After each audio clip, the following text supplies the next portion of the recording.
네, 안녕하십니까. 조원장입니다. 이번 시간에는 동양 철학 기초 이론, 지난 시간에 이어서 두 번째 시간인데요.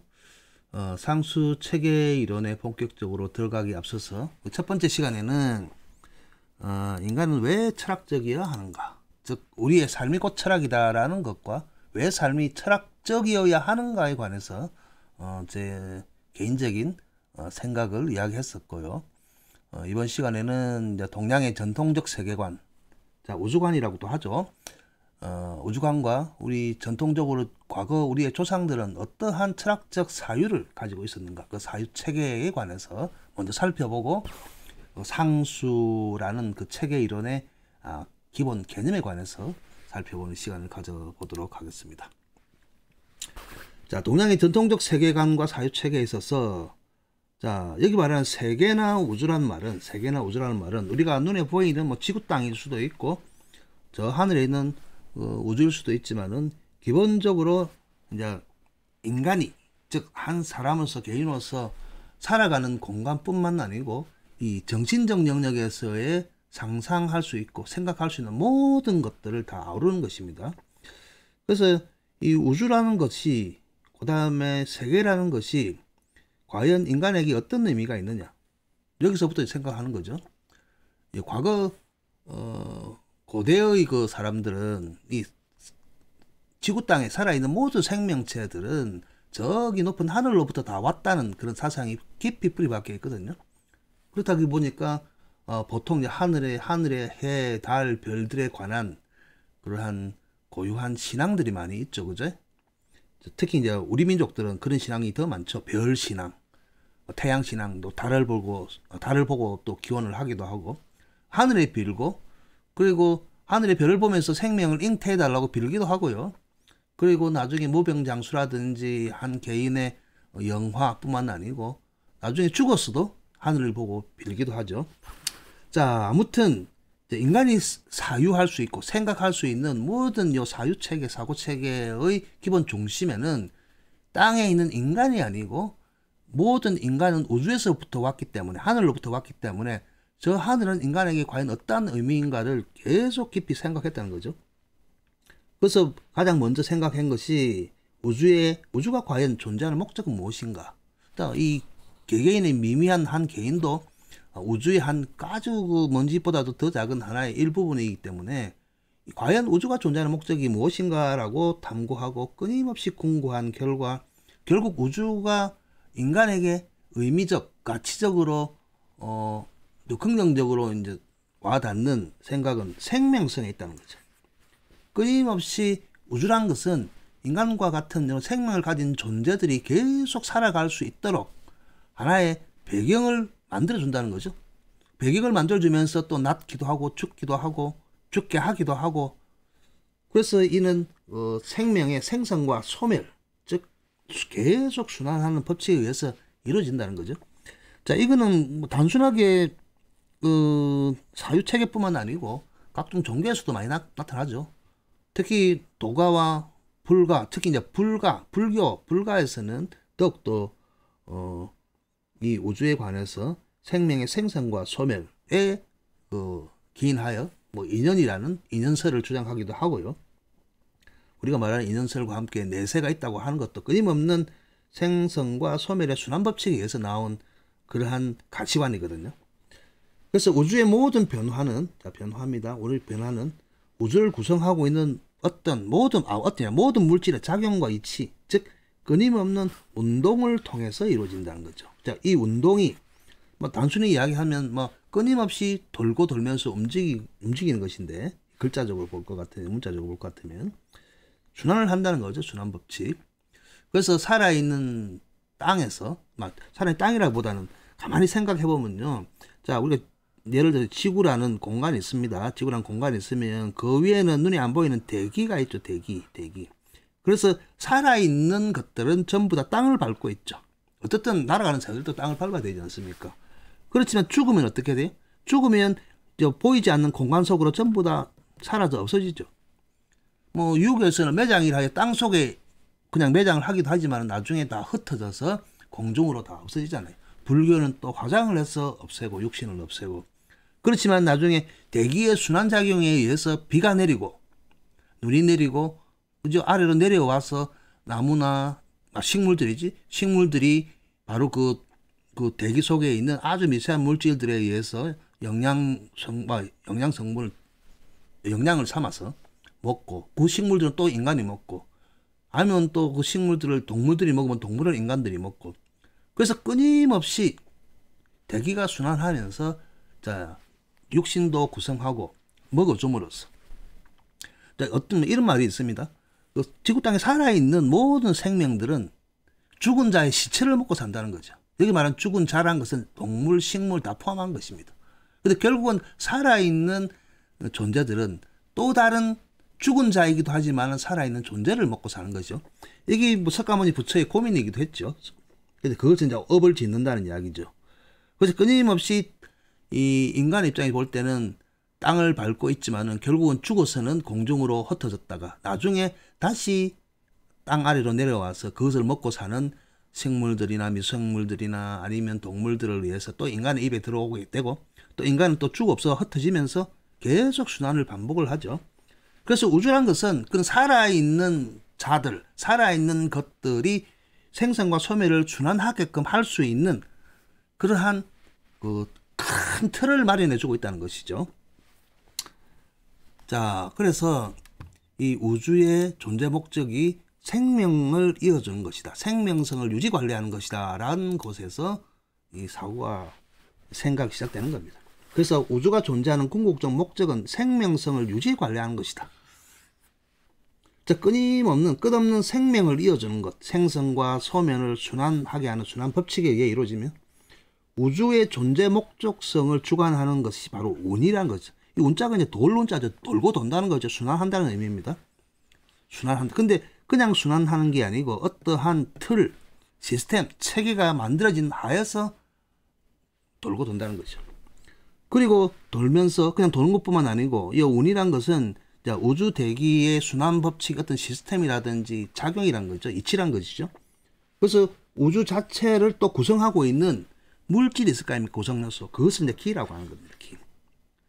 그래서 운에 의해서 운이 먼저 만들어지고 그 다음 그러한 구성요소이고 성분인 기들이 승부와 침강, 위로 가고자 하는 성질과 아래로 내려오고자 하는 승부와 침강의 작용에 의해서 이루어진다는 거죠. 말이 조금 뭐 어려울 것 같아도, 근데 결국은 순환작용이란 겁니다. 결국은 순환작용인데, 지구만 볼 것 같으면 대기의 순환작용이고, 이 대기의 순환작용이 화강이라고 해가지고, 그래서 물은 위로 가려고 하고 불은 아래로 내려오려고 하는 그런 성정이 기본적으로 있다는 것이죠. 시간이 길 것 같으면 제가 또 자세하게 설명하겠지만은, 하여튼 여기 나오는 이제 운과 기란 자체가 우주를 구성하고 있는 틀의 핵심 주제란 겁니다. 핵심 주제.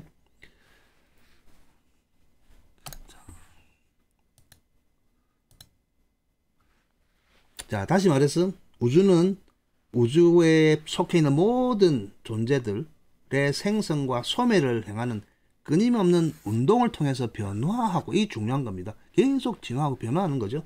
변화하고 우주가 존재하는 이유는 생명을 잉태하고 생명을 유지하는 것이다 라는 사고에서 시작되어 있는 겁니다. 살아있는 것들의 판을 벌려준다는 것이죠. 생명성을 상실한 우주는 아무런 가치가 없죠. 우리 인간뿐만 아니고 이 살아있는 생명들에게 있어서 생명체가 살지 못하는, 자, 가령 이런 상상을 할 수 있죠. 뭐 화성이나 수성이나 목성, 토성에는 생명이 살 수 없는데 어떻게 그럴 수 있느냐. 지구 나이만 하더라도 지금 45억 년이라고 하는 거죠. 그죠? 그래서 우리가 생각하는, 인간의 입장에 생각하는 시간, 아주 고착화되어 있는 생명체가 보이지 않는 그런 공간들도 결국은 뭐 억만급의 시간이라죠.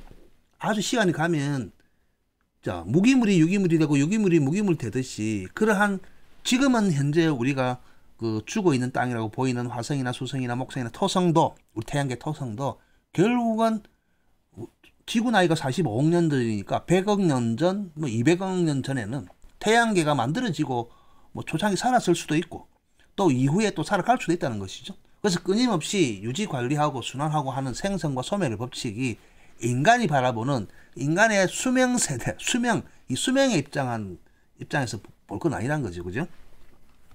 자, 하여튼, 우주는 살아있는 자들의 판이다. 살판 났다는 거예요. 살판을 마련해 준다는 것이죠. 그런 의미에서 이제 우리는 우주의 모든 현상을 통해서 인간을 알고, 자, 우리 인간이니까, 그죠? 인간을 알고 생명의 신비를 밝히고자 끊임없이 연구해 왔죠. 그래서 지금부터 2000년 전, 3000년 전에도 이런 사유를 했는데, 현재는 뭐, 게놈 프로젝트라고 해가지고, 막 인간은 인체를 구성하고 있는 모든 구성 물질들, 특히나 중요하게 생각하는 DNA라든지, 그죠? 유전 물질들을 연구를 하기도 하고, 그래서 어떻게 하면 뭐 인간이 오래 살 수 있을까? 또 아니면 인간이 어떻게 뭐 오래 사는 것도 중요하지만은 인간의 구성한 요소를 알아서 행복하게 살 수 있을까? 라는 것을 연구하기 위해서 끊임없이 지금도 인체의 신비, 생명의 신비에 대해서 연구를 하고 있죠. 근데 과거에도 그랬다는 겁니다. 단지 시간적으로 2000년, 3000년 전이라고는 하지만 그 지구의 나이에 비해서는 아주 미미한 거죠. 그래서 이 전제가 바로 우리 상수학의 전제가 단지 이 학문 자체가 이런 우주와 인간 간의 관계에 있어서 우주는 너무나 광대무변하게 크고 인간은 너무너무나 미미한 존재이기 때문에 똑같이 비교를 해서 그 우주에서 일어나는 모든 현상들을 인간들이 인식을 할 수 없지 않습니까? 그죠?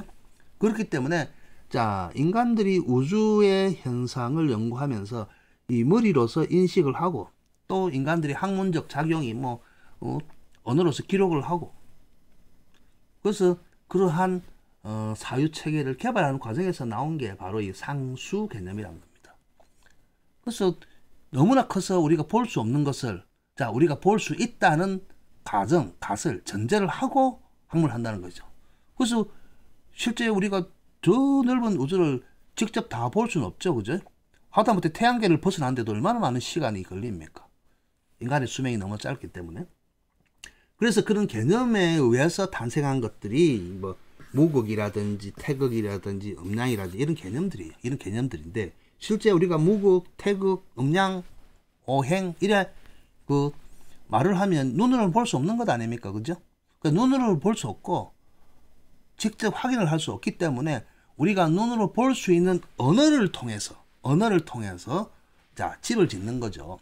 그래서 개념을 설정한다는 겁니다. 그래서 이런 것들, 여기서 이제 상이죠, 상과 수에 대해서 이제 말의 어원뿐만 아니고 이런 정보체계의 의미에 대해서 이제 알아볼 텐데, 상이란 거는 다른 게 아니고 상은 글자로 보면 이제 코끼리 상자죠. 코끼리 상. 그죠? 코끼리 상자인데, 잠깐만요. 이게 어떻게 계속 구성이 되어 있나? 제가 구성을 잘못했나? 있군요. 그렇죠? 상수의 개념부터 먼저 알고 봅시다. 자, 특히 이 개념이라는 것을 알아야 됩니다. 개념. 모르면 개념이 있나 없나 하는데, 이 개념이 뭐냐 하면 어떤 사물이나 현상에 대해서 우리가 알아야 돼. 알고 있는 일반적인 지식을 이야기합니다. 일반적인 지식. 일반적이어야 돼요. 그죠? 우리가 학문을 할 때 소수만 알고 있는 게 아니고, 뭐, 모르니까 배워서 알 수 있을 정도로 다 알아야 된다는 거죠. 그 다음 또 구체적인 사회적 사실들에 기납하여 일반화하고 추상적인 사람들의 생각, 어떤 현상들을 보고 우리가 개념적으로 저거는 무엇이다라고 우리가 단정해서 생각할 수 있죠. 인간의 그 교육을 통해서. 자, 우리가 말하는 천륜이다. 저런 관계는 저는 천륜이다. 뭐 우리가 혈족 간의 관계죠. 근데 혈족 간의 관계를 천륜이라고 정해놓고 보면 혈족 간의 관계가 어그러지고 안 좋은 일이 생기면 폐륜이다 그러죠. 인간의 관계에서. 폐륜이라고 우리가 개념적으로 폐륜이라는 그 글자를 언어를 만들어서 우리가 그렇게 개념화해서 생각을 하지 않습니까? 한편 또 불륜이라는 것도 있죠. 그죠? 절대 관계해서는 되지 않을 뭐 이성 간의 교합이라든지 그런 것을 우리가 불륜이라고 하죠. 그래서 여기 말한 천륜, 불륜, 폐륜이라는 언어를 가져와서 어떤 사회적인 재현상들을 추상적이나마 규정을 짓죠. 그것을 개념화한다는 것이죠. 그래서 철학적으로는 자, 여러 관념 속에서 공통적인 요소를 뽑아내야 또 종합을 한다는 거죠. 종합은 아까도 지난 시간에도 이야기했죠. 전체를 모아서 낱낱이 성분들을 잘 궁구해서 나중에 새로운 신개념으로 새로운 것으로 만들어내는 작업이 종합을 한다는 것이죠. 무조건 모아놓는다는 건 아니죠. 모아놓은 거는 포괄한다는 거예요. 끌어모아온 거. 그래서 종합해서 얻는 하란을 이제 보편적인 관념으로 만들어가는 겁니다. 그러니까 누구라도 알 수 있는 그 언어적 정의에 의해서 알 수 있는 관념으로 몰아간다는 거죠. 그래서 기본적으로 철학적으로 우리가 말하는 이 개념은 언어로 표현되어야 돼요. 언어로 이것은 이거는 뭐라고 정의한다, 뭐라고 한다 한 언어로 정의되어야 돼요. 그래서 일반적으로 판단에 의하여 얻어지는 것이나 판단을 성립시키기도 한다. 자, 그러니까 직접적인 모르는 사람이라도 저 사람은 천륜을 어긴 사람이야. 저 불륜 관계야. 저거는 폐륜의 짓을 했어. 라고 하면 그 말만 들어도 말만 들어도 어떤 상황이 이해가 오지 않습니까? 그래서 이 개념을 규정한다는 것은 일반적으로 어떤 제 현상들을 새로운 신개념의 언어, 즉 단어라든지 말을 만들어 가지고 딱 정의를 한다는 거예요. 자, 이거를 개념이라고 합니다. 개념이라고 하니까 이 개념이 없는 사람이라는 거는 일반 보편적인 상식, 일반 보편적인 누구라도 그렇게 한 단어라든지 한 언어로서 규정 짓는 상황인데 어떤 사람은 그 상황을 벗어나다든지 다르게 생각하고 다르게 행동하는 것을 이제 개념이 없다고 하는 것이죠. 우리가 도덕적 삶을 사는 기준이 어렴풋이나마 어떤 것이 도덕적인 삶이라는 것은 우리가 다 우리 한국 사람이라면 알아요. 그러니까 알고 있는데 그런 도덕적 삶에서 벗어난 외도를 하고 있으면 부도덕한 삶을 살고 있으면 도덕적이지 못하다는 것은 누구나 알잖아요. 그죠? 그런데 나는 도덕적인데 누구는 왜 나를 그렇게 보냐라고 말을 할 것 같으면 도덕이나 상식이나 그런 기준 자체가 다르진 않거든요. 근데 사회적으로 보편화되어 있는 기준이 있는데도 알고 보면 A라는 사람의 상식과 B라는 사람의 상식이 다른 경우가 있어요. 상식이 충돌하는 거죠. 그래서 지금 뭐 정치권이나 사회적으로 볼 때는 이게 어떤 것이 상식이다라고 생각을 하고 있지만 결국 상식이 충돌을 하고 있는 거예요. 그래서 개념이 충돌하고 있는 거예요. 사회가. 자, 아무튼 그 개념이란 것은 그런 거니까 개념화한다는 것은 우주에서 일어나는 그러한 재현상들, 여러 현상들을 언어적으로 무엇이다라고 단어를 만들어 가지고 딱 정의한 것이에요. 그래서 여기 말하는 상은 상이고 뭐 수는 수라는 개념 그 용어도 정의하지만 여기서 말하는 무극, 태극, 음양, 오행이라는 그 단어도 원래 다른 단어 문자들이 있지만은 이 시스템 체계를 만들기 위해서 규정화한 거예요. 그러니까 단어를 정의한 거예요. 그래서 그것을 이제 개념화한다는 것이죠. 자, 먼저 이제 상이란 거는 상은 일반적으로 글자를 보고 코끼리 상자죠. 코끼리 상자. 코끼리. 자, 보세요. 그럼 왜 하필 코끼리를 갖고 왔느냐? 자, 코끼리를 볼 것 같은 밑에 요 그림이 있는데 누구나 다 우리는 잘 알죠. 코끼리가 뭔지. 그래서 요 각골로 문자 보면 코끼리 형상을 그대로 직관적으로 해놨죠. 그죠? 그 각골문이나 요 근문 시대만 하더라도 딱 글자만 보면 여기 코끼리구나. 코끼리의 특징은 이름도 코니까 코가 기네요. 그죠? 자, 그렇기 때문에 코가 코 부분이 이렇게 나타나 있죠. 실제 이 해서체에서도 위에 나타나 있는 우리는 사람인 할 때 우리 배웠죠. 사람인 할 때 보통 사람과 관계대해서 높은 곳에 있는 엎드린 사람을 이야기할 때 이 글자를 썼었는데 여기서는 코 모양이죠. 코 모양을 이걸로 가져간 것이죠. 그죠? 코 모양인데 이렇게 설문에 나오는 그 전서체라든지 아니면 여기 뭐 해서체, 예서체라고 보면 또 그 사람인자의 모양 같기도 하죠. 그죠? 아무튼 지금은 우리가 코끼리라고 코가 아니고 코죠. 지금은 이제 코끼리라고 부르고 있지만은 뭐 조선시대 특히나 그 조선 중기 이후에 청나라와 교역을 하면서 가서 직접 코끼리를 보고 와서 이제 표현할 때 이름을 이제 고길이라고 해요. 고길이. 코끼리가 아니고 이제 코는 이제 격음화되어 있죠. 요 끼는 경음화되어 있는 거고 고길이라고 불렀거든요. 고길이. 자, 어쨌든 이름이 고길이고 코끼리 상인데 이게 어떻게 이 상수 개념을 가져온 것이냐.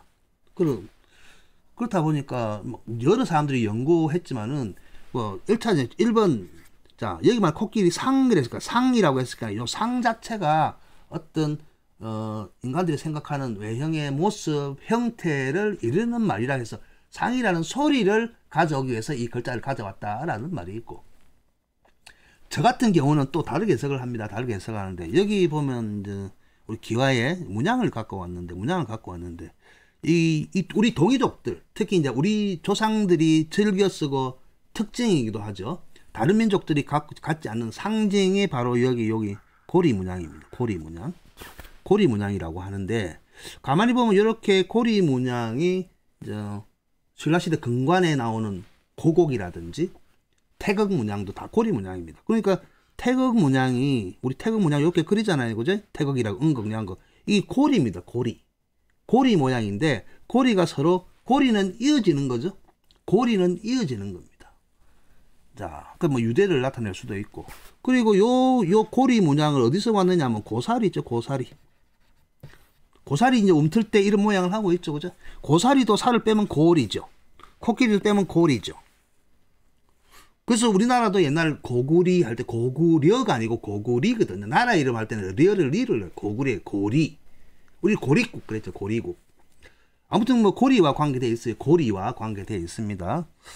자, 고리와 관계되어 있다 보니까 코끼리 앞에 또 나타나는 모양이 고리 문양, 요 고리가 특징이죠.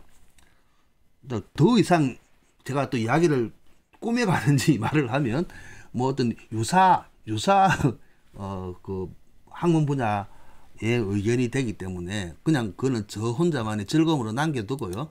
이 상징책에서 나타날 때 코끼리가 어떤 형상이나 모습을 통하는 어떤 말이었을 거다, 소리였을 거다라는 것이 대세이기도 하고 여러 사람들이 그렇게 이야기하고 있죠. 그리고 또 그 다음으로 나타난 이야기가 어떤 이야기가 있냐 하면, 자, 천수상이란 말이 있습니다. 천수상, 지적상 그러는데, 자, 우리 인간 입장에 봤을 때 아까도 이야기했지만 과거 고대부터 지금까지 인간 살아있는 지구 땅 살아있는 생명들은 전부 다 저 위에 하늘, 저 별들, 우주에서 왔다는 그런 굳은 신앙이 있었거든요. 그래서 기본적으로 살아있는 지구 땅을 밟고 있는 모든 사람들은, 아니면 그 만물들은 하늘의 것이 땅으로 내려와서 투영이 되었다. 그래서 천수상이라고 합니다. 요 숫자가 드리워질 숫자거든. 드리워진다는 의미 알죠? 드리워지는 거. 자, 이런 거 아니에요. 산이 이렇게 있으면 산 기슭 아래 여기 큰 호수가 있으면 그 산에 산 그림자라고 해서 산의 모습이 그대로 투영이 되죠. 우리 그 미술 기법 중에 데칼코마니가 있잖아요. 데칼코마니. 그 천수상의 숫자도 드리워질 숫자인데, 지금 위에는 여기 나갈 삐침별이나 불똥주 같지만은 실제는 똑같은 모습입니다. 똑같은 일자입니다. 일자인데 가운데를 중심으로 해가지고 보세요. 가운데를 중심으로 해가지고 딱 데칼코마니죠. 찍어놨죠. 그죠? 딱 찍어놨던 딱 접은 모습 아닙니까? 접은 모습. 그래서 요 위에 부분이 하늘 모습이고, 하늘 모습인데 간이에요. 간이죠. 여기 간. 그래서 요 간을 읽을 때 간, 한, 칸, 옛날에 다 세 개로 읽었거든요. 요 간에도 하늘이라는 의미가 있습니다. 그리고 땅 밑에 보니까 그대로 데칼코마니 하니까 이게 뭐야 돼요? 여기 사가 되죠. 사. 선비 사자가 돼요. 사. 그죠? 그래서 하늘의 것이 땅에 쌓였다는 의미입니다. 그래서 결국 지적상이란 말이 나오는 거예요. 요 적자가 쌓을 적자잖아요. 쌓을 적자. 벼화가 있으니까 요 오른쪽에는 뭐 꾸짖다 할 때 책인데, 책임할 때 책인데, 요 별을, 그죠? 별을 차곡차곡 쌓아놓은 모습입니다. 쌓아놓은 모습. 그래서 쌓을 적자거든요. 그래서 하늘의 모습은, 요 하늘이야, 요 위에 있는, 땅을 중 위에 있는 모습은 땅 아래로, 땅 그대로 쌓여졌다. 그런 이야기죠. 그렇다 보니 인간도 결국 하늘의 모습이 투영돼서 생겨난 존재라는 것입니다.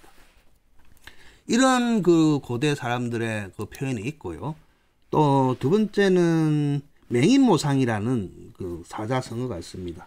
맹인모상. 그러니까 맹인은 장님이죠, 장님. 자, 그 다음에 요 상은 코끼리예요. 자, 그래서 맹인이 코끼리, 우리 있죠? 장님 코끼리 만지기, 아니면 코끼리 코 만지기라는 그 속담인가? 그런 게 있죠. 장님 코 만지기라고. 아니다, 장님 코끼리 만진다는 속담이죠. 그래서 보면 이제 이런 스토리들이 과거로부터 전해져 내려오는데, 옛날 인도에 어떤 왕이 있었다 그래요. 인도에 왕이 있는데 그 어떤 왕 임금이 기분이 좋아가지고 뭐 전국적으로 소경들을 다 모았다고 해요. 장님들을 모았어요.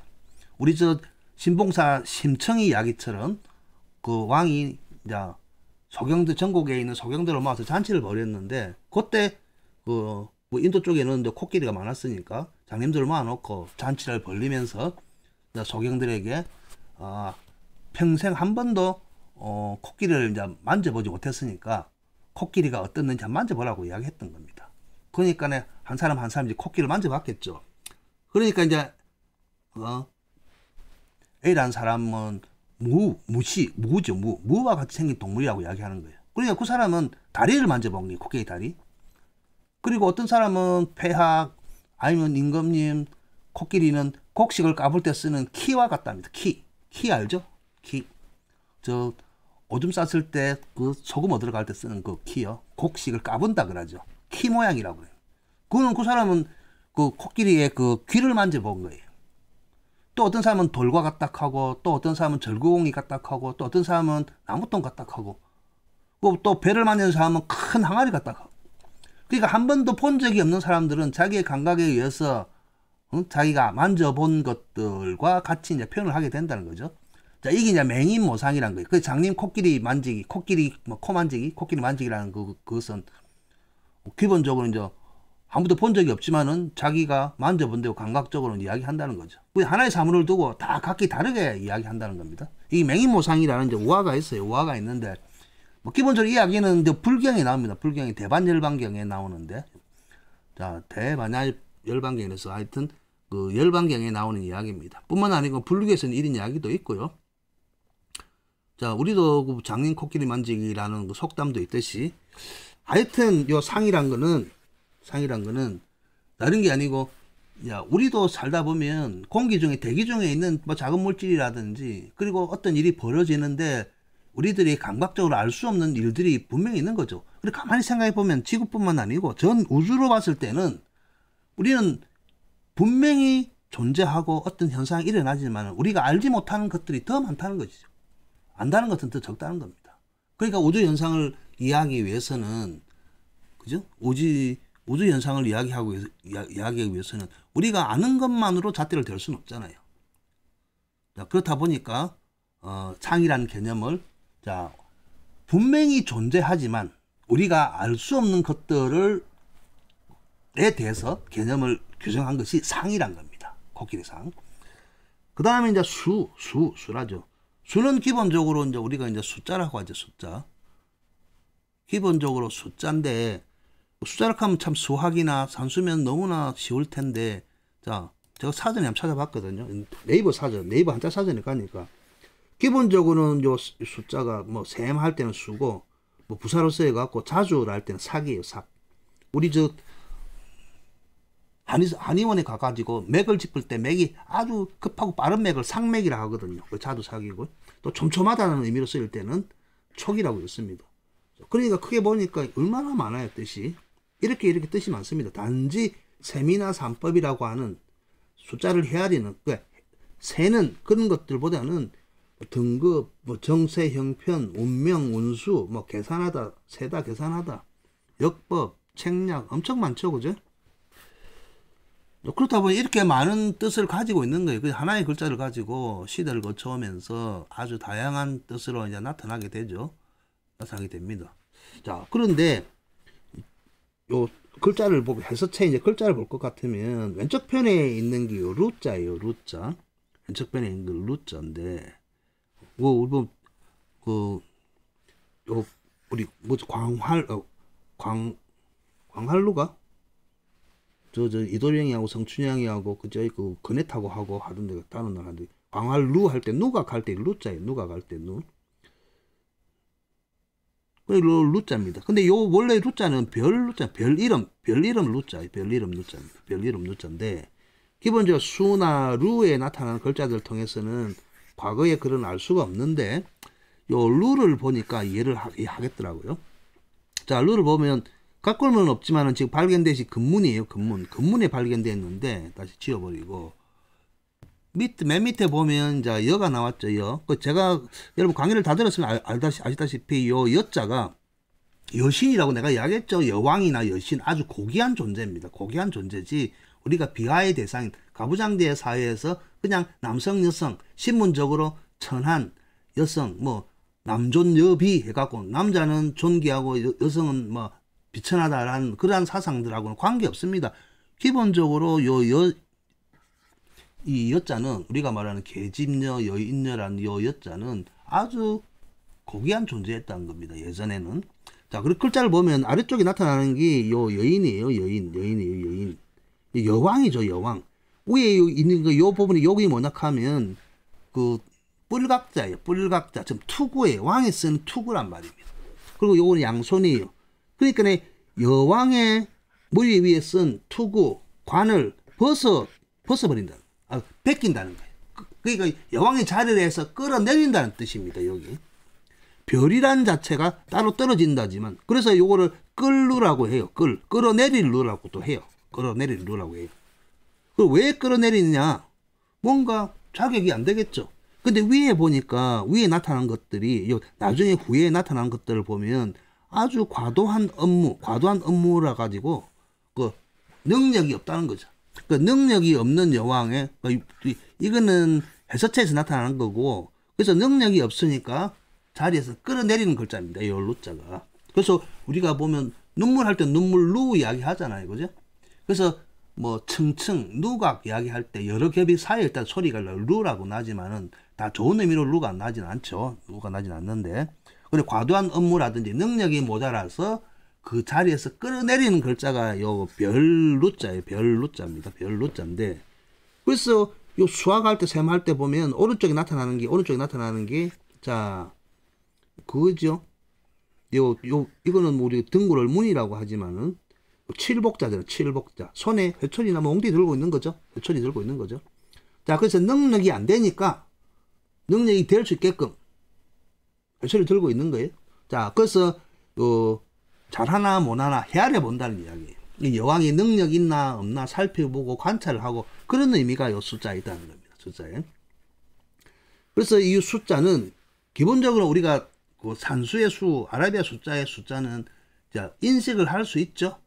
그리고 요즘은 그 디지털 시대가 되어가지고 모든 것을 이제 수로 처리를 하죠. 그러니까 수라는 개념은 인간들이 부호화하든 암호화하든 기호화하든 인식할 수 있는 체계가 수체계란 거예요. 그래서 여기 이제 헤아리다라는 말이 뭐 결국 뭐냐 세다라는 말도 되죠. 세다라는 말. 그래서 헤아리다는 말은 미루고 또 짐작하다는 의미가 있죠. 미루고 짐작하다는 의미. 어떤 현상이 나타나면 그것은 어떻게 될 것이다 라고 짐작하다, 단정하다, 추정하다 그런 의미가 수에 있는 겁니다. 그래서 다시 이제 이것을 다시 한번 정리를 하자면 자, 상과 수 개념을 볼 것 같으면요. 자, 우주의 변화는 다른 게 아니고 우주에 있는 모든 생명체들이 생성을 하고 소멸하고 또 순환하면서 다시 생성하고 소멸하고 하는 우주의 변화를 이야기합니다.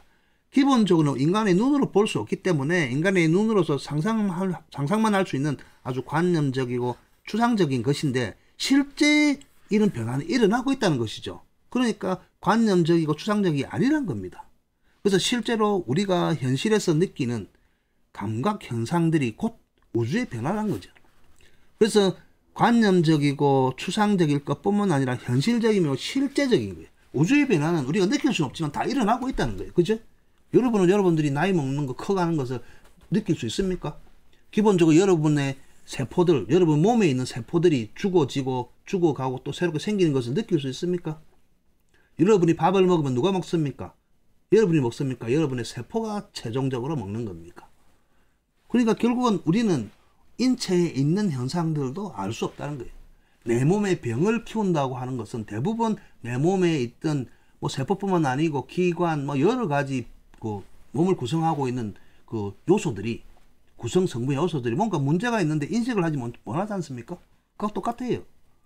그 인식을 못하기 때문에 인식을 할 수 있는 것으로 바꿔주자는 겁니다. 그래서 우주뿐만 아니고 우주에 변화된 모든 것들이 우리가 인식할 수 없기 때문에 인식할 수 있는 시스템으로 만들자라는 개념에서 상수 개념을 만든 거예요. 그래서 상이란 거는 우주의 변화를 상이라고 하는 거예요. 실제 우리가 느낄 수 없는 모든 것들을.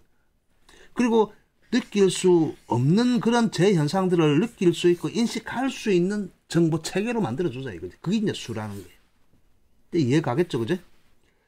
자, 그래서 만약 우리가 우주 변화를 그죠? 실제하고 있는데 공상과학 영화 속의 그 상상, 뭐 공상 상상 망상에 불과할 뿐이고 인간이 항유해야 할 실질적 가치가 우리가 그렇게 느끼지 못하고 버려버리면 아무런 가치가 없다는 거죠. 그래서 우주 운동은 바로 저 앞에도 이야기했죠. 운과 기가 서로서로 순환하는 운행 법칙이다. 이런 운과 기라는 개념도 이제 만들어 놓은 거예요. 운과 기. 운은 우주의 변화죠. 생성과 소멸의 운동. 다르게 이야기하면 우주의 변화죠. 우주의 변화는 그 우주 자체에 변화하게끔 만든 우주의 틀, 구조, 그게 이제 운이에요. 돌고 돌 수 있도록 만들어 놓은 구조에서 실제로 돌아가는 물질들 있죠. 그것을 기라고 하는 거예요. 그래서 이 기란 것은 우주에서 떠도는 아주 미세한 것들로부터 시작을 해서 지구라는 이 지구도 하나의 기예요. 하나의 덩어리, 하나의 알갱이가 되면 다 기라는 존재가 된다는 겁니다.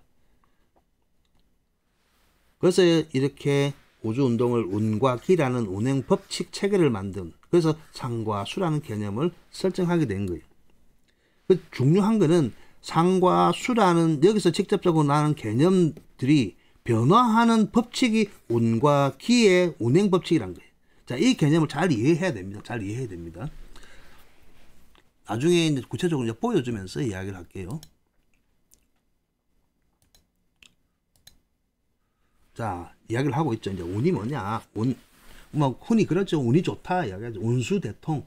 뭐 사주 보러 갔더니만 뭐 올해는 대운이 들었다더라. 그 전부 다 그 명리학에서 말하는 이야기지만은 실제 이런 그러한 단어들, 용어들은 기본적으로 그 명리학 이전에 우주관에 대한 사유 체계에 기본적으로 다 마련되어 있던 거예요.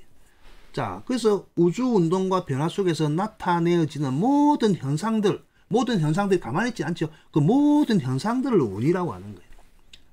우리는 상호작용을 할 거 아닙니까? 그죠? 지금 지구와 달도 서로 뭐 당겼다가 밀었다가, 그죠? 그 다음에 우리 보면 지구의 태양계에 있는 모든 별들도 태양과 상호작용에 의해서 순환하고 돌면서 모든 현상들이 일어나잖아요. 그래서 우주의 운동과 변화 속에 나타내지는 모든 현상들을 운이라고 합니다. 모든 현상들, 운. 어마어마하게 큰 틀, 체계, 시스템이겠죠. 그리고 이제 기는 그러한 운, 자, 우주의 운동, 우주의 그 변화 속에서, 실제적으로 변화 속에서 흘러가든지, 살든지, 커가든지 하는 하나의 물질적 구성 요소적 개념이란 거예요. 그래서 기는 우주의 운동과 변화 속에서 우주를 구성하고 있고, 구성 요소라는 거예요, 물질. 형성하는 자체의 본원을 기라고 합니다. 형성하는 자체의 본원이라는 거예요. 그래서 우리 보면 이런 이야기하죠. 동물들이나 식물들, 동식물, 살아있는 것들에서 가장 작은 생명의 단위를 세포라고 하죠. 가장 작은 단위를 세포라고 하죠. 생명의 단위를 세포라고 하는데, 그러면 세포 안에도 세포핵이 있고 미토콘드리아 있고 뭐 여러 가지들 있잖아요. 그죠? RNA, DNA에서 있고 뭐 리소솜, 리보솜에서 있고 뭐 여러 가지 그런 것들이 세포를 구성하고 있는 물질이 있을 거 아니에요. 근데 기본적으로 우리가 세포라고 하는 단위는 세포를 이루는 더 작은 구성 요소들이 있는 거예요. 그죠? 그래서 우리가 생명이라고 인정하는 가장 작은 단위가 세포이기 때문에 세포를 구성하고 있는 다른 또 물질들이 있다는 거예요. 그죠? 그래서 기는 우주를 구성하고 있는 가장 작은, 아니면 기본 단위를 기라고 하는 거예요. 그래서 이 기란 것들이 작을 수도 있고 클 수도 있는 거예요. 세포도 우리가 동물의 종류에 따라서 크기도 다 달라요. 그렇죠? 자, 그래서 기라는 존재가 우주 환경 속에서 어떤 형태나 모습으로 나타나게 되는 것을 알고자 하는 거예요. 어떤 모습으로 나타나고자 하는. 그래서 기는 다른 모습으로 하고 있다는 거죠. 그죠? 자, 그렇기 때문에 우주와 나 사이에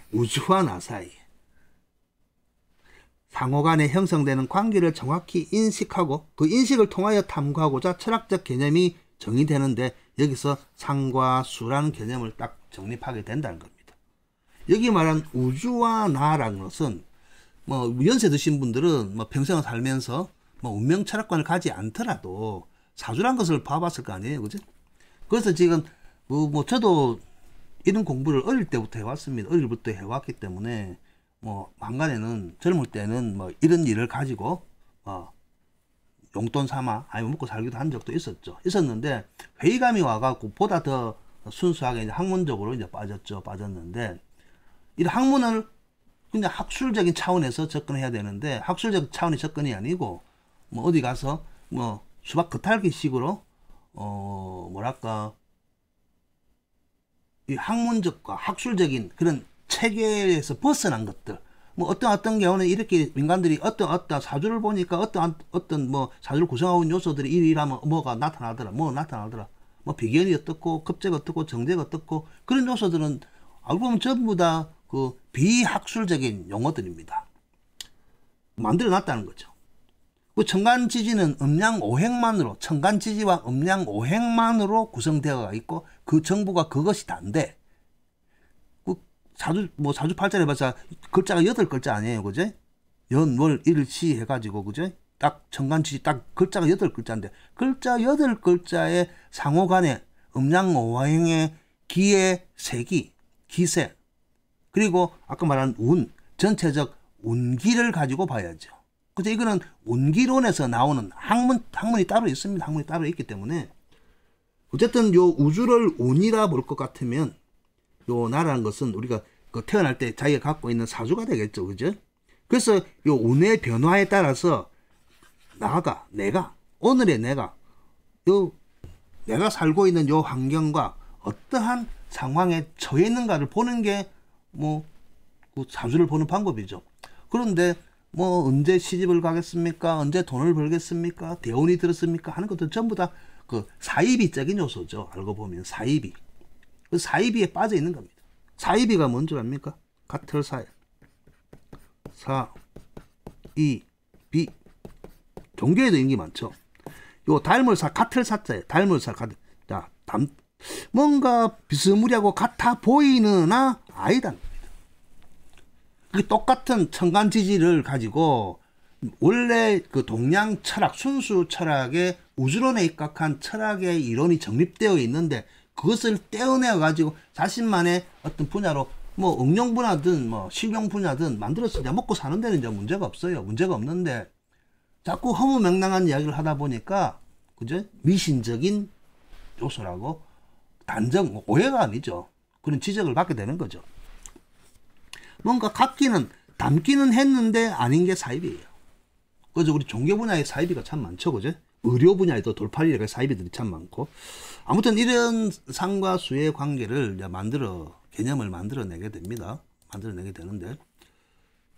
그래서 이제 상이란 것은, 코끼리 상이지만은 이야기했죠. 분명히 우주의 변화가 일어나고 있고, 뭐 인간이 추상적이나 아니면 관념적으로 생각하고 있지만 반드시 분명히 일어나고 있다는 거예요. 분명히 일어나고 있는데 그 감각적으로 알 수 없으니까 부정을 한다는 거죠.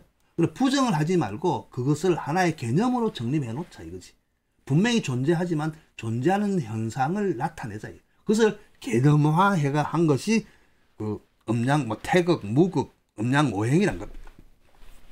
그래서 우주의 변화는 분명히 일어나고 있고 지속적으로 진행되고 있지만 우리가 인식할 수 없는 변화는, 우리가 인식할 수 있는 변화는 너무나 미미하죠. 지금 춥잖아요, 그죠? 기껏해 이런 정도란 말이에요. 날이 춥고 덥고 정도만 안 나는 거죠. 기후의 변화 정도. 그 외에 그게 아니라도 엄청나게 많은 현상들이 일어나고 있는데, 변화들이 일어나고 있는데 알 수는 없죠. 그렇다고 해서 지금 날씨가 춥다는 정도만, 기온이 떨어졌다는 정도만 이해하고 모든 것을 알았다고 할 수는 없잖아요. 우주의 범주가 아니라 하더라도 지구상에서 일어나는 이해할 수 없는 여러 현상들을 초자연적이고 초감각적이라고도 합니다. 그죠?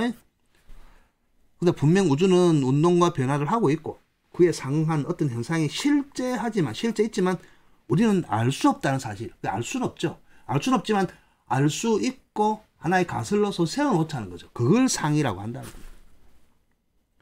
자, 그래서 상의 개념을 설정하여 우주를 이해하려고 한 겁니다. 그 우주가 인간에게, 그 우주가 우주에 있는, 지구에 있는 생명체에게 어떠한 영향을 주는가를 연구를 한다는 거죠. 그래서 일어나지 않는 미래도 연구하고, 그러다 보니까 운명철학이 생기게 된 거죠. 알고 보면. 그렇다고 해가지고 운명철학 부분을 가장 오래됐죠. 뭐 점사를 친다든지, 인간의 직업적 오래된 것이 몇 개 있는데 너무나 오래된 직업이기도 하죠. 자, 그래서 사람마다 지식이나 경험의 정도에 따라 차이가 생기기도 하고, 관련 학자들과 전문가들은 이해를 하지만, 그죠? 이제 공부를 오래 한 사람들은 자주 하다 보니까 머릿속에 이제 어떤 틀 구조가 딱 학문적, 학술적 체계 구조가 딱 막혀 있어요. 그러나 일반인들은 도저히 이해 못하는 현상들을 정의한 개념이 바로 상이란 거예요. 우리가 감각적으로 느끼고 이해할 수 있는 것을 정의한 개념을 이제 형, 우리 모습형, 그죠? 모습이라죠. 일반적으로. 그래서 우리가 형이 상학, 형이 하학이란 들어봤죠, 그죠? 자, 감각적으로 느끼고 이해할 수 있는 것을 형이에요. 그런 기준이 형이 되는 겁니다. 형. 형이 상학 들어봤죠? 자, 우리가 형이 상학과 형태는 있으나 하학이 있어요. 하학. 형태는 분명히 있어요. 물론 인식할 수 있는 정도로. 저 사람이 행복해. 저 사람은 지금 우울해. 라고 하는 것은 느낄 수도 있잖아요. 그죠? 그런 걸 가지고 이제 인간의 표현을 보면, 저 표현을 보면 알 수 있잖아요. 관념적인 거.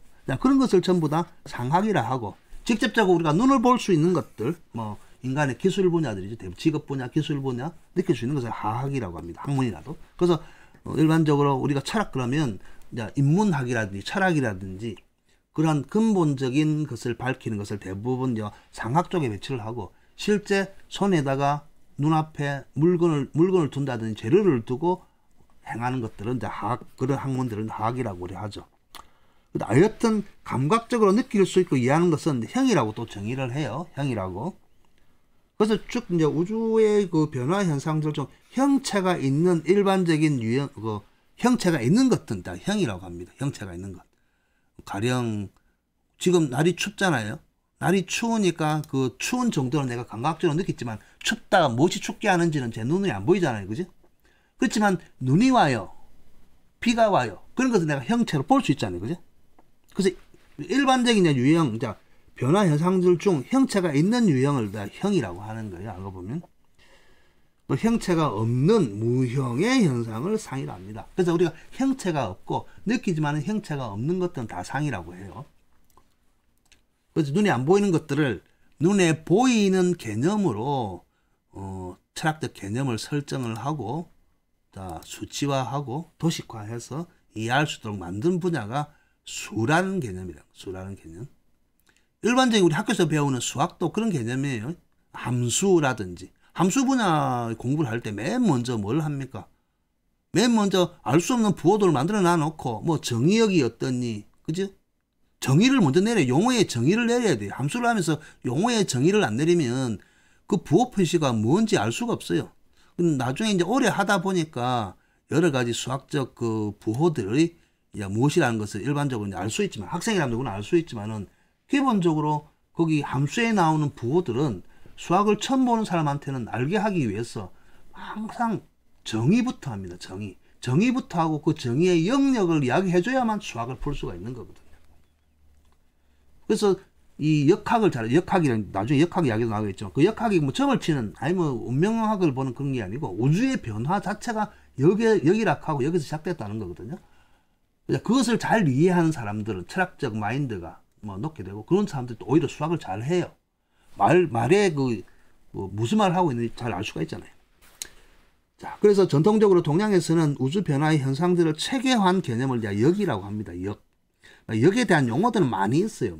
우리 역학 그러면, 말을 전부 너무 명리학 있는 운명 철학 쪽에 다 뺏어가 버렸어요. 지금. 오염을 시켜버렸다는 거죠. 그 역이라는 것은, 요 역이란 글자 형상을 가지고, 뭐, 카멜리온이나 그 색깔이 변하는 도마뱀 모양이라고도 했다가, 또 아니면 위에 해가 있고 밑에 있는 것이 지금 말물자지만은 달월자의 영이라고, 해와 달이 서로 만나서 생기는 현상이라고 했다가, 보통 보면 역을 영어로 해석할 때는 change라고 보거든요. change, 변화를 또 역이라고 합니다. 하여튼 전통적으로 동양에서 우주 변화의 현상을 체계한 개념을 역이라고 합니다. 역. 그래서 역학한다 하면 지금은 그 개념 일반화 개념이 운명철학을 한다, 철학관을 한다 그렇게 보고 있지만 원래 역은 동양에 있는 우주 변화의 현상들을 체계화한 학술 분야를 역학이라고 하는 겁니다. 그래서 이 역체계가 바로 동양의 사상 체계죠. 동양 철학의 체계입니다. 역체계가. 그래서 여기 보면 나오는 게 무극, 태극, 음양, 오행. 자, 이러한 것들이 개념화된 거, 개념화. 개념이란 것은 보편적으로 알 수 있는 어떤 개념을 규정해놨다는 겁니다. 그래서 무극이 뭐고, 태극이 뭐고, 음양이 뭐고, 오행이 뭐고라고 정의를 내려놨다는 겁니다. 근데 그 정의를 모르고 저 한문에서 배우는 그 한자 글자만 알고는 도저히 모르는 거죠. 여기서. 글자만 아는 거지. 없을무에 극이다. 뭐 극극. 태극이다. 클태에 가장자리 극. 뭐 끝에 극. 그 다음에 음양호행 음양. 오 닥쳐도 갈행. 이런 한자를 글자를 안다고 해서 이 개념을 알 수 없잖아요. 그죠? 자, 그래서 여기 말하는 무극, 태극, 음양, 오행, 뭐 사상, 팔괴 그런 말들도 전부 다 상의 개념이 상의 개념. 눈으로는 볼 수는 없지만은 자 글자를 언어를 통해서 인식하도록 만들어 놓은 겁니다. 그러면서 이제 무극이 뭐고 태극이 뭐고 음양이 뭐고 오행이 뭐고라고 정의를 내려주는 거죠. 그리고 그거는 이제 받아들여야죠. 왜 고대 전통적 우리 조상들은 그렇게 개념을 규정시켰기 때문에. 이에 반해요. 즉 관념적이고 추상적인 그 상. 뭐 상은 눈에 안 보이니까 관념적이에요. 머릿속에 있는 거예요. 추상적인 거, 세상에 있는 것 그 중에 핵심만 뽑아서 나타놓은 거예요. 그것을 몰라요. 그래서 우리가 예술 분야에서도 처음에 추상화가 나왔을 때 그림을 그리는 그 화가가 그 눈에 보이는 물건이나 현상이나 자연 풍경에 대해서 어느 요소, 어느 부분을 가지고 그림을 그렸는지 모르니까 추상화를 보면 추상적이다. 핵심, 그 포인트가 뭔지 모르잖아요. 그래서 기괴해 보이는 겁니다. 괴랄해 보인다는 겁니다. 추상화는. 추해 보이기도 하죠. 어떻게 보면. 자, 그래서 이러한 관념적이고 추상적인 상에 대한 대개념, 그 맞선 개념, 상대하고 응대한 개념으로 수의 개념을 도입했다는 겁니다. 그러니까 상은 곧 수로 나타난다는 겁니다. 상은 곧 수로 나타난다. 그래서 우리를 공부를 할 때 뭘 공부를 해요? 수를 공부를 하는 겁니다. 인식할 수 있는 체계로. 그 상은 개념만 지어놨지 무극, 태극, 음양, 오행이라는 그 용어만 정해놨지 실제는 수를 가지고 다루는 거죠. 수를 가지고. 그래서 상수학이 여기서 나오는 겁니다. 그래서 인식할 수 없는 우주 변화 현상을 상인데 이 상이 인간이 인식할 수 있는 범주에 의해서 범주로 만들어서 임의의 기호, 부호 등을 넣어서 정보 체계화하는 겁니다. 그래서 정보 체계에서 문자로 만들어 놓은 거죠. 즉 수로 하여금 이 모든 현상을 이해하고자 하는 겁니다. 지금 우리가 쓰는 과학도 이거잖아요. 디지털 하면 프로그램 하면서 뭐냐면 이진법에 의해서 하잖아요. 이진법에 의해서. 이진수를 가지고 0과 1이라는 이진 숫자, 0과 1이라는 숫자 두 개만 가지고 그죠? 속도를 빠르게 내는 거 아니에요. 그죠? 그러므로 상과 수라는 개념을 바로 이렇게 인간들이 이해할 수 없는 것을 이해할 수 있는 것으로 개념화해서 규정화해 놓은 게 바로 상수의 개념이란 거예요. 자꾸 말이 길어지는 것 같지만은 상과 수라는 개념 자체를 정확히 이해하면 자 그래서 거의 다 돼갑니다. 자 본디 수에는 여러 가지 뜻이 포함되어 있다고 그랬죠. 그래서 수란 것은 막 길게 이야기 안 합니다. 일반적으로 헤아리다는 뜻이 강해요. 일반 숫자를 세다, 카운트하다는 의미보다는 그 헤아리다는 말이 어떠한 마음, 사람의 마음을 헤아리고 어떠한 사실이나 사물, 일들에 대해서 미루고 짐작하여 인식한다는 겁니다. 그래서 지금 똑같이 디지털화되어 있는 지금 현대 문명 시대에서도 아주 그 초고도 문명을 이루고 있죠. 정보체계 이루고 있으면서도 자 보세요. AI 아니면 기상학 뿐만 아니고 대부분 다 데이터를 넣어가지고 일어날 미래를 값을 도출해내잖아요. 추측하는 거예요. 미리 앞서가는 거예요. 있는 그대로 지금 현재 있는 그대로를 참 눈으로 보고 확인만 하면 되지만은 AI를 통해 가지고 디지털화 시켜 가지고 앞으로 일어날 일들에 대해서 미리 알고자 노력을 하고 있잖아요. 지금도. 이건 정확한 팩트잖아요. 이 과학이란 것들이. 단지 수단만 달라졌다는 뿐인 겁니다. 요즘은 이제 컴퓨터화하고 디지털화해서 예측을 한다는 뿐이지만 과거에는 딸랑 여기 말한 태극, 무극, 태극, 음양, 오행, 천간, 지지 요것만 가지고 그리고 사주라고 하는 사주팔자라는 글자 8개만 연월일치 8개만 가지고 그 변화의 운이라고 하지만 변화를 해야 됐다는 겁니다. 자, 그리고 또 수에는 여러 가지 있지만 대신한다. 대수, 숫자를 대신한다. 그 수가 대신하는 거죠. 상을 수가 대신하는 겁니다. 그래서 지금 수학 분야에서도 대수학이 있잖아요. 대수학. 함수니 뭐니 전부 다 숫자를 대신하는 관념들 아닙니까? 대수학이죠. 똑같은 거예요. 지금 보면 지금은 현대화돼서 이제 과학이라고 해서 그래 하고 있지만은 실질적으로는 지금이나 수천 년 전에 2000년 3000년 전에 이러한 개념이 처음 도입되었을 때나 지금이나 결국은 또이 같다는 겁니다. 자, 다시 이제 마무리 이제 정리를 합니다. 그래서 상수의 개념이 지금 서양에 있는 수에 대한 개념으로 우리가 산수, 수학, 우리가 그냥 지금 아라비아 숫자를 가지고 우리는 다 이해를 하고 있잖아요. 근데 아라비아 숫자가 아니고 과거 2000년 전에는 그보다 더 정교하게 아라비아 숫자가 아닌 다른 수의 개념으로 썼다는 거예요. 그래서 결국 보면 자, 동양에서 미루 짐작하는 헤아림, 그 다음에 다른 것에 대한 대신한다는 대수의 뜻으로 요 수의 개념을 만들어 놓은 겁니다. 자, 이와 같은 개념을 정립해가지고 고안해낸 이제 수체계가 바로 천간지지인 겁니다. 천간지지. 천간지지가 바로 요거란 거예요. 그래서 천간지지를 잘 이해를 해야 돼요. 단지 뭐 그 명리학에서 보는 그런 것들이 아니란 겁니다. 우주의 변화를 천간지지, 요 글자, 천간 10개, 지지 12개의 서로 조합을 가지고 변화를 이해하는 것이에요.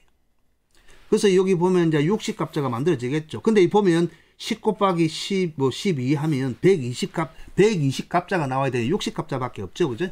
또 여기도 그 선천의 시대, 후천의 시대를 나누기도 하고, 자, 여기 말하는 이제 문곡 개념과 태극 개념이 여기서 나옵니다. 그것을 또 잘 이해를 해야만 이 60갑자를 정확하게 이해할 수 있어요. 자, 여기도 보면 다음 도표가 이제 보이겠지만은 똑같은 자, 마지막 표입니다. 자, 보면 요 목화 토금수가 오행이죠. 5개 요소죠. 그 다음에 음양이 2가지 요소죠. 자, 이것은 기준이 되는 거고, 아까 상수 영역이라고, 상해 영역. 여기 오행과 음양, 상해 영역이, 그 상해 영역에 있는 것들을 여기 있는 수의 영역으로 이해를 했던 거예요. 자, 그러면 갑을 병정 무기 경신 인기라는 10개의 천간에는 여기 있는 오행의 요소와 음양의 요소가 복합적으로 들어가 있다는 겁니다. 그러면 요 갑이라고 하는 천간의 요 갑이라고 하는 요소에는 오행의 목의 성질과 음양의 양의 성질이 들어가 있다는 겁니다. 그래서 갑 그러면 갑목이고 양목이다. 그러면 갑목과 양목의 성정을 수로 나타내 놓은 게 갑인 거죠. 그래서 갑을 보면 음양 중에는 양이고 오행 중에는 목에 속하네. 그러면서 쉽게 이해하기 위해서 뭐 나무라고 맨날 나무라고 이야기하죠. 나무의 성정에다 이야기하는 겁니다. 그래서 양목은 앞을 가고 위를 가고 뻗어나가는 성질이 있는 나무들, 즉 소나무라든지 아주 겁이 없는 나무를 요 갑목에 비유를 하고, 을목은 새고 흘러다니니까 덩굴, 줄기가 옆에 땅만 보고 다니는 덩굴 식물 있죠. 덩굴 식물을 을에 비유해요. 그러면 요 을이라 할 것 같으면 같은 목인데 땅을 기댕기는 덩굴 식물처럼 그저 음의 성정이 있다고 이야기하는 거예요. 근데 말을 쉽게 이야기하지만 원래 그런 것은 아니라는 겁니다. 원래 그런 것은 아닌데 운명 철학에서는 보다 쉽게 이해할 수 있도록, 왜냐하면 이 가진 글자들이 그런 성질이 있거든요. 그래서 병은 오행의 화고, 음양에는 양의 성정이 있고, 그렇다 보니까 태양빛이라든지 큰 불 같은 성정이고, 정은 또 불 중에서도 음화니까 또 약하다 그래가지고, 강한 것은 양이고 약한 것은 음이라 해가지고 촛불이라든지 미미한 그러한 불의 세기를 가진 것들을 여기다 투영을 하게 되죠. 자, 그렇게 해서 만들어진 전고 체계예요. 자, 그러니까 수 체계를 하면 요 식간이 수 체계고 요 위에 있는 음양이라든지 오행은 아까 말 상 체계라는 거죠. 그래서 합해서 상수학이라는 겁니다. 그래서 천간지지는 보면 천간을 가지고 사주팔자를 보고 뭐 그래 해놨거든요. 근데 사주팔자를 볼 때 갑이란 것은 오행의 목과 음양의 양이 합해져 있으니까 그걸 가지고 보는 거예요. 근데 사주에 보니까 갑이 2개가 있네, 아니면 갑이 3개가 있네. 그러면 과도하게 목의 성정이 많은 거죠, 그죠? 그러면 나무가 많네 라고 이야기하지만 그 나무와는 전혀 관계가 없는 거예요.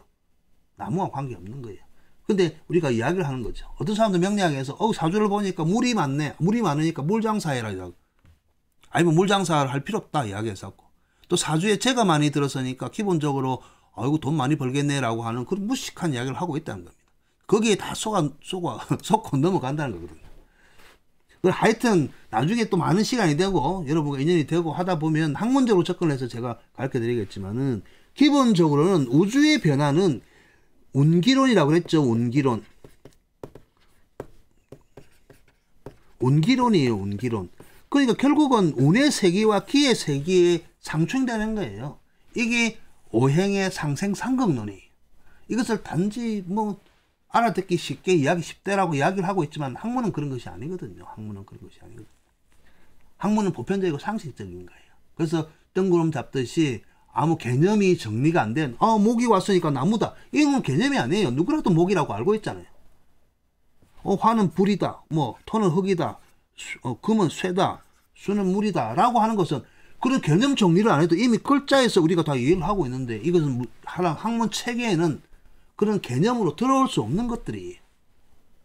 그런데 그런 개념 자체, 개념이 뭔지를 모르면서 그런 용어들을 쓰고 말을 하고 있다는 거예요. 그래서 제가 항상 이야기를 합니다. 이야기를 하죠. 그냥 일반 사람들이 쉽게 알아들을 수 있도록 그렇게 이야기를 한다라고 하지만, 실제 학문을 한다든지 체계를 이야기할 때는 그렇게 이야기하면 안 되는 거죠. 그래서 절대 사주를 보든지 아니면 이렇게 학문 공부를 하면서 목이라고 이야기를 해야지 이걸 나무라고 이야기하면 안 된다는 거죠. 상수학에서는. 그렇죠? 각각의 이름이 있잖아요. 그죠? 각각의 이름을 이야기해야 된다는 겁니다. 자, 아무튼 이렇게 해서 오늘 첫 번째 시간이지만 딱 1시간 조금 지났네요. 동양철학 기초이론적 상수이론에 대해서 본격적으로 그 개념을 규정을 했어요. 자, 그러면서 이제 다음 시간에는 자, 우리가 맨날 그 태극, 무극, 태극 이야기하고 음양을 이야기를 하는데, 아직 여기 단계요. 진화 단계이기도 하고, 자, 큰 곳에서 작은 곳으로 개념을 이제 하나하나씩 살펴보는 건데, 여러분 처음 들어봤을 수도 있습니다.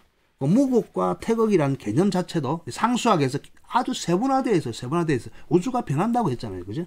그러면 무극 개념에서 태극의 개념으로 우리가 인식하기 전에는 요 안에는 또 무수히 다른 변화의 단계가 있습니다. 이 변화의 단계, 진화의 단계, 하다못해 커가는 과정에서도 각 과정에서도 다른 어떤 현상들이 일어나는 것이거든요. 그래서 무극과 태극의 사이에서 일어나는 변화, 우리가 인식하는 변화, 그 변화의 인식의 단계를 태역, 태초, 태시, 태소라고 하는 그 단계가 있거든요.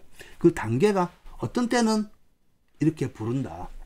하다못해 기의 개념에서도, 기도 아까 이야기했죠. 세포를 구성하고 있는 생명의 기본 단위이지만 세포 안에도 핵이 있고 유전자 물질이 있고 그 다음에 그 미토콘드리아 있고 리소솜, 리보솜 뭐 여러 가지 그 요소들이 있잖아요. 그죠?